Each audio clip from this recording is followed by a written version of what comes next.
So today we are at the Hardesty Arts Center in the Brady Arts District downtown, and the exhibition that we're going to be looking at today is called the Greenbelt Meridian by James and Yiren Galagher. And this exhibition opened on July 18th and will remain on view until September 6th. And it's focusing on this concept of what they're calling the green belt. And that's actually a very ancient idea, which would be a green space around a developed area that is an area that's been returned to nature. It's inhabited by animals and is completely off limits to humans, so there's no human interaction. And so the way that they have visualized this is through a green light that goes across the floor, and you can kind of see it sort of cutting across the space. Right, and unfortunately, because of the gallery space that they're working within, with all of the windows during the day, you can't really see the green light, although you can see it at night when it's darker outside. But I think this idea of the green belt and prohibiting people from going into that space, that kind of sacred space, is kind of left out with the green light because you can actually cross. It doesn't really keep you from doing so. Yeah, they've got the green light and you can actually walk across it. So it in some ways doesn't completely get to kind of what they're aiming for, which is this area that's completely prohibitive. But at the same time, we have to consider this exhibition as just a step in their process. The Galaghers actually hope to create this belt. This is a green belt that would run in a strip basically around the entire globe. They hope to actually petition the U.S. government for this to happen. And so this process and every single piece in here, including the green light, is all just a step in their process. It reminds me a lot of ways of the work of Krystle and Jean-Claude, which are two artists that do sort of these large, installations.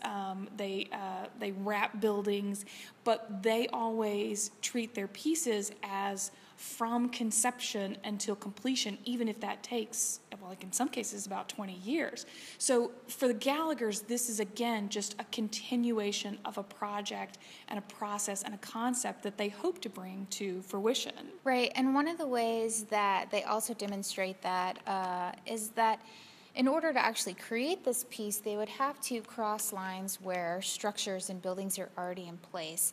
So they visualize that in these sculptures that they have on these pedestals all in a row. And kind of comically, actually, they have these holes cut out of them that show that you would go directly through. Now, the green belt, I think, would be much wider than a house, but it still kind of conveys that idea of these things that humans have built would have to move. So you would have to have a lot of buy-in from a lot of people involved to move things out of the way in order for this green belt to exist. And I think it speaks to their interest in sustainability and conservation, and the idea that this is a responsibility that we all share to protect our resources by sacrificing some of our resources. And so we would have to give way, human development would have to give way in order for this to actually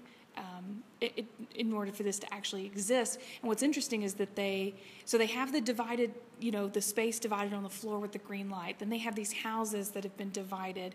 And then outside, actually kind of on the street area, James has built this wooden structure, which is built into kind of the actual structure of the building itself, the gallery itself, yeah, and done one of these divided houses, and so the whole thing, they're trying to show that this would be sort of a continuous strip of land that would be all the way out. And I love the way that they actually brought in the architecture of the building. It's somehow made me hyper aware of the architecture of the building that I'm standing in, which you tend to overlook in an art exhibit because you're looking just at the art. So they've made me very aware of my space. I think it's also interesting how they create that structure outside of the gallery and how it almost kind of lines up with these little houses, because it kind of visually conveys this idea of this is not a concept that's meant to be within the confines of the gallery. It's actually meant to continue out into the real world. Another part of the exhibition that's really interesting is they have this field of cantaloupes. And the cantaloupe is interesting because with the 80th east, it lines up on the other side of the earth with the 100th, is it west? It's the 100th west meridian, which cuts through Oklahoma and Texas. Yeah. Right, and then on the other side, it's through western China as well. Yeah. And so a way that they're kind of conveying that connection is through the cantaloupe, which is a key crop. And so making that connection of the cantaloupe from the other side of the globe to here in Oklahoma, we have naturally resourced or locally sourced dirt that they've used here, kind of creating these almost wave-like. Yeah, it looks like they're calling it a field, but it almost looks like they're on little, like, sort of ripples of water, except there is no water. Yeah, and I think that, again, speaks to their interest in conservation of resources, because the area that the 100th meridian crosses through Oklahoma and Texas is basically where the Dust Bowl began, and there are parts of that area that they have no groundwater whatsoever. And so water being this just absolutely life-giving resource, but this very scarce resource, and then connecting it, like you're saying, on the other side of the globe to the fruit production in western China, also an area that struggles with groundwater. And so the cantaloupe then for the Galaghers becomes this sort of symbol of, well, I mean, it's sort of an obvious symbol of the earth, it's round, but just sort of a symbol of life and the stuff of life that we need in order to make our existence work here on this planet. And oddly enough, okay, there's even sort of a funnier connection to the cantaloupe. So we don't have time to get into it, but everybody should go Google penicillin and cantaloupe, because in the process of penicillin becoming this life-saving source for so many people, the cantaloupe actually played a really interesting role in the process of mass-producing penicillin, something I never knew until I went to this exhibition. So that's really, really sort of fascinating. And another thing about the cantaloupe, too, is that these aren't real cantaloupe. They're actually ceramic, which I think is another kind of interesting connection of taking something from the ground and making something of it.